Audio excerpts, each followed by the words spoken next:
Olá pessoal, tudo bem?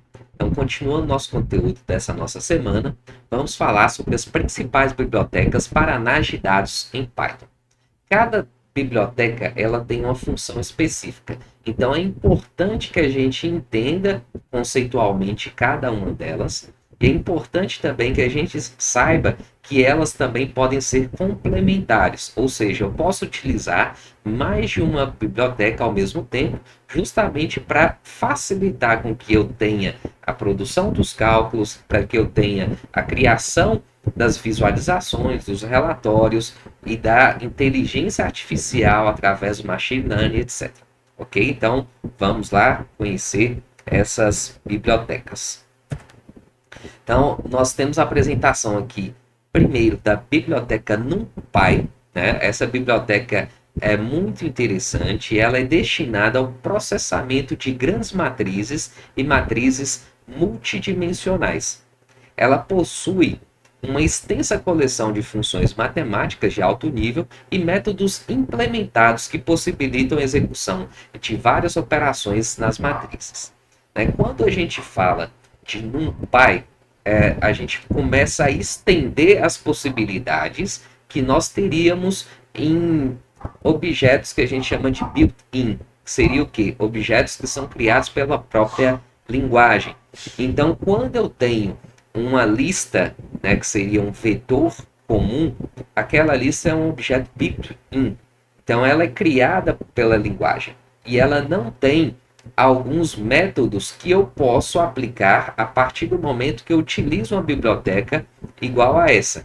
Então, o NumPy ele vai pegar aquela condição de uma lista comum e vai dar possibilidade de fazer vários cálculos matemáticos, de trabalhar com vários dados em si, é uma quantidade de dados muito grande. Então, realmente é muito importante que a gente tenha esse entendimento, porque ela é a base para a ciência da informação. Então, quando a gente fala sobre o SciPy, seria o quê?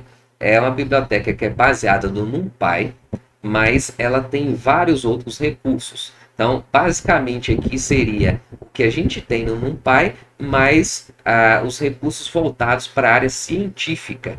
Então, a estrutura que a gente tem aqui é uma matriz multidimensional, né, que é implementado pelo NumPy, com recursos que trabalham diretamente com a álgebra linear, a teoria da probabilidade, cálculo integral, entre outras tarefas que podem ser feitas a partir da aplicação dessa outra biblioteca. Então, quando eu quero trabalhar com sistemas menos complexos, normalmente eu posso utilizar um Py como base para o armazenamento de dados e manipulação ali das nossas matrizes. Mas quando eu preciso de armazenar uma grande quantidade de dados com operações muito mais complexas, aí eu vou utilizar o SciPy, porque ele vai ser muito mais completo em relação a recursos em relação ao NumPy. Ok?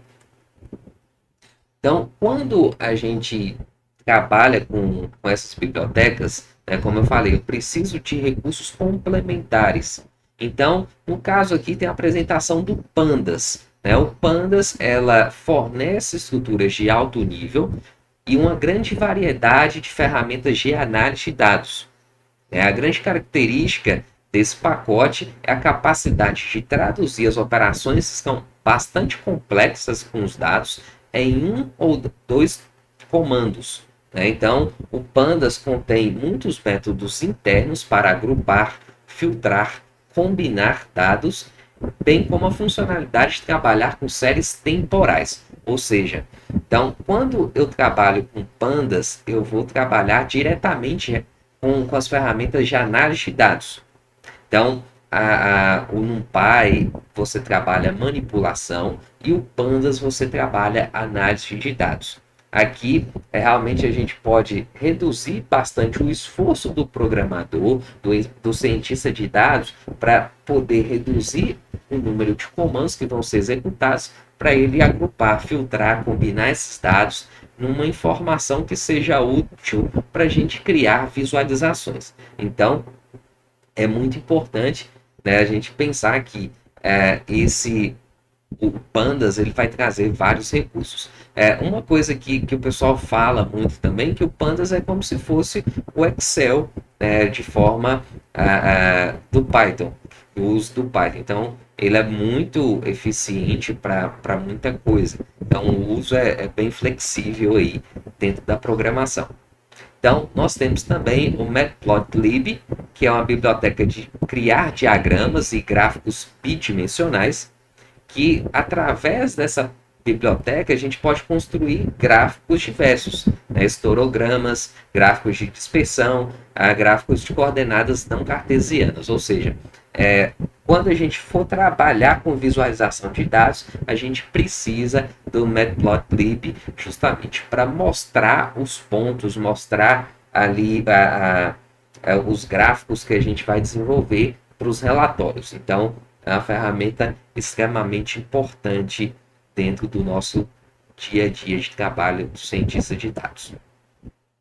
Então, nós temos outra ferramenta aqui, o scikit-learn, que significa um módulo Python que é baseado num NumPy do SciPy, que é uma das melhores bibliotecas para trabalhar com dados, e ela fornece os algoritmos para a gente trabalhar com aprendizagem de máquina e mineração de dados, como cluster, regressão, classificação, redução de dimensionalidade e a seleção do modelo, ou seja, a gente pode pensar naquela ideia do machine learning. Então, quando a gente tem essa biblioteca, eu posso treinar meu algoritmo e esse algoritmo ele vai trazer resultados de previsões, né, preditivas, análises preditivas ou análises classificatórias. Então, é muito legal que a gente começa a abordar também esse conceito de inteligência artificial, é algo muito bacana. E nós temos o TensorFlow, né, que é um framework para Deep Learning, que foi desenvolvido pelo Google Brain, e fornece várias habilidades para trabalhar com redes neurais artificiais com vários conjuntos de dados. Então, entre as aplicações mais populares do TensorFlow estão a identificação de objetos e reconhecimento de fala. Então, a gente já tinha falado sobre o Deep Learning, o conceito de Deep Learning, e aqui ele mostra uma biblioteca que a gente pode trabalhar diretamente com isso, né? Então, essas bibliotecas que a gente está apresentando aqui, todas elas estão disponíveis no Google Colab, então vai ser bem legal porque a gente pode trabalhar na prática com essas bibliotecas, mas sem precisar ficar gastando tempo com instalação de módulos, de bibliotecas, etc. Então, realmente a gente vai poder concentrar na tarefa que é criar, né? Então, a gente começa a perceber que essa ferramenta, o Google Colab, ela vai ser fundamental também para os nossos estudos, principalmente práticos. Ok? Então, os nossos próximos conteúdos, nós vamos falar especificamente das bibliotecas NumPy e Pandas, que são importantes para a gente trabalhar com a manipulação de dados e análise de dados aí dentro desse conteúdo que a gente tem trazido aí durante essas semanas. Beleza? Então, até a próxima e um grande abraço.